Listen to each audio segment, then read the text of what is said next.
face was on all the shirts. They were less concerned with the fact that I was not allowed to take money for doing shows. Yeah. Also, if I freeze up or anything like that, it's probably because my brain's not working. That really only happens for two reasons. Either I'm nervous or I'm in love, and my mom has vehemently stated that I'm not allowed to be in love until I'm 21. Just a little bit of that. Right, but speaking of my face, right, let's talk more about that, because he doesn't want some of this. That's a rhetorical question, because no one has still have a chance on the AP test. Anyways, in 2018, there are a lot of people who are gender fluid and stuff like that. And I'm kind of similar to that. I'm what you call racially fluid. Let me explain that, right? I got lucky in the skin color and facial features department, where I look Mexican, Arab, and Pakistani all at the same time. Which, now that I've said that out loud, I have no real advantages. Airports are a nightmare. Right? But if you never got to look at me, which I don't blame you if you haven't, I'm not exactly pretty thing to look at.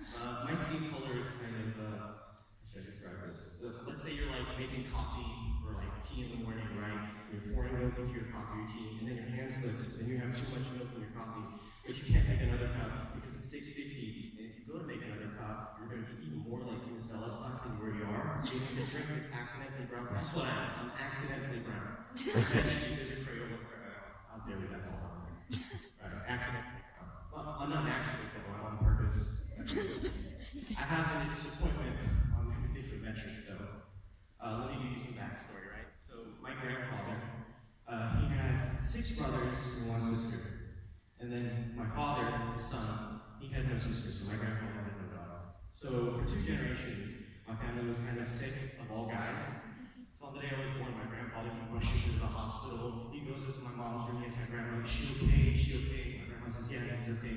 So he's like, okay, what gender is the baby? Is it a girl or a boy? My grandma says, it's a boy. He's like, oh. He goes, sits down, and he's kind of deaf, so he thinks no one hears him. He's like, it would have been better if it was a girl.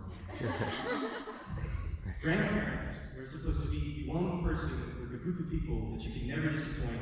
You never do anything wrong. I disappointed them by being one. But being racially ambiguous does have its advantages.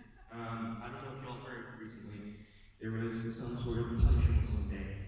Some idiot printed out these flyers and pushed them in the UK, and I think in the US as well.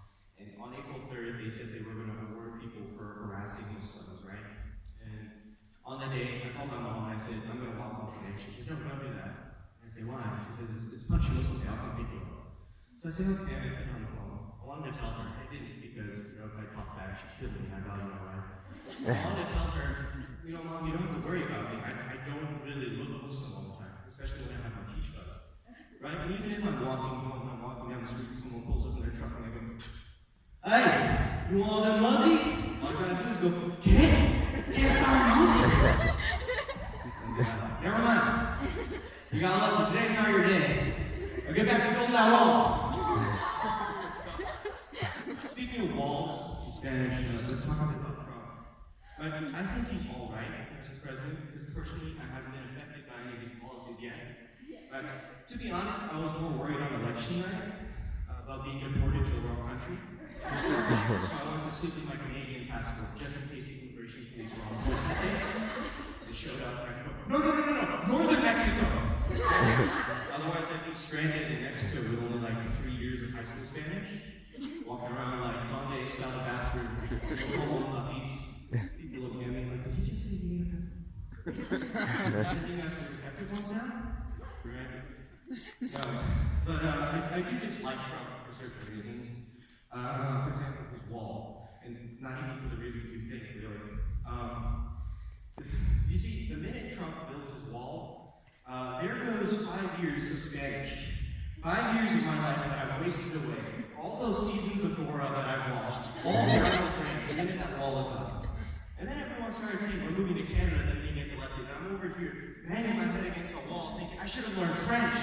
I don't know what all y'all French students did, to see so far in the future, but I need to get on that. Right? So today, originally, I was going to do a presentation or a flip project, a presentation on my culture. Hence why I kind of wrote this, just in case I chickened out. Also, my washing machine's on strike. But the thing is, I've had too many negative experiences with the people in the country to really come over here and instead of telling y'all something cool and interesting and educating you guys about it, I'll probably just end up making fun of it. So that's why I decided to do it, but pass it off as a talent. So, for example, some things that I don't like about my culture, and we all actually experience this. Every single day I come in late. Ms. Bella, I swear, there's a good reason for this, okay? So you see, Desi people, Indian people, Pakistani people, we have, here's a bit of biology for y'all, we have a different biological clock, right? And it runs on something called DST, which I call Desi Standard Time, which means that to every single event, we are 2 to 3 hours late, always, right? And it's programmed into us, right? Even our own events. So you see, Ms. Bella, every single day I come a couple minutes late, I'm fighting that, Ms. Bella, I'm fighting it for you, and my life is making you late. Right. Another thing I don't like is a lack of choice that some basic parents will give their children. My mom wasn't as guilty of this as my dad is, let me explain. And this happens in big things and small things. So, a small thing, let's say, sometimes my dad would take us out to eat, right, every now and then, if I got lucky. And he'd go, okay, very good. Restaurant or KFC? I take to go and sit in the back of the car and say, is this a legitimate choice? Or have you already decided? You go, perfect! KFC! And then with bigger things for example, my dad sits me down and says, son, I'm in Pakistan with my dad said, you could only become Pussy. You have to be engineer or doctor. They are no longer in Pakistan. This is America. You can be whatever you want. America, you have so many choices. You can be anything. Doctor, engineer, lawyer. You have so many choices. In America, you can be anything. If I told them probably, I want to become a comedian or an actor or something like that, you'd probably go, what? I can't hear you right. Listen, you go to medical school, come back. 8, 12 years, fix my hearing, then I hear what you're trying to say. Then you come back and tell me, right? At the rate my choices are being taken away from me, I expect to walk off the college graduation stage. They go, son, mashallah, I'm so proud of you. You did so well. Now you're getting married, except now you're getting married won't be a question, it's going to be a statement. And the next thing I know, I'm going to be standing next and getting hitched to some other fresh out of college graduate who my parents have previously arranged. We're both still in our caps and gowns. There are some good things that my culture brings over, but it's mainly for me. I gained the baggage from where my parents are from, Pakistan. Price tags, kind of like our laws, are more of a suggestion than anything really. Now here in America, though, y'all and I are expected to adhere to the price tag. They don't understand that. It got lost in translation, and this usually results in either my parents or some of my brown relatives terrorizing the store clerk or manager over this. Let me give you an example, right? Say we walk into a Walmart, my dad picks up a wallet, and he goes to the cashier scanning. He says, all right, sir, it'll be $50. Or he says, I'll give you credit. He's like, you get frozen because he doesn't know how to do it. He's like, a deer in headlights. He's like, but it's $50 there. I'm like, it's, I see one. I was like, 15. And then there's some back and forth. He says, you know what, just call over your manager. He just call over your manager. And the manager comes. And then he goes on the rant, which is weird because it's almost the same rant he goes on my sister and I when we're not studying. He says, you think I come to America so you can do these playing games and not studying? And I just go, sir, this is Walmart. Oh, you think you're a funny guy. You're more laughable than my son who wants to do comedy or something. How do you think you come back to me? I did not work 25 cents a night, walk up the great mountains in the plains of India, and go to medical school to become an engineer. Come here, pay $50 for a dead car.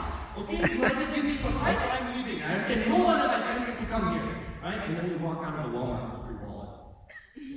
So, that was our friends. Thank you, everyone. My name is Muzaddin Shah. I'm legally required to be here 5 days a week from 7:24 to 1:51 every single day.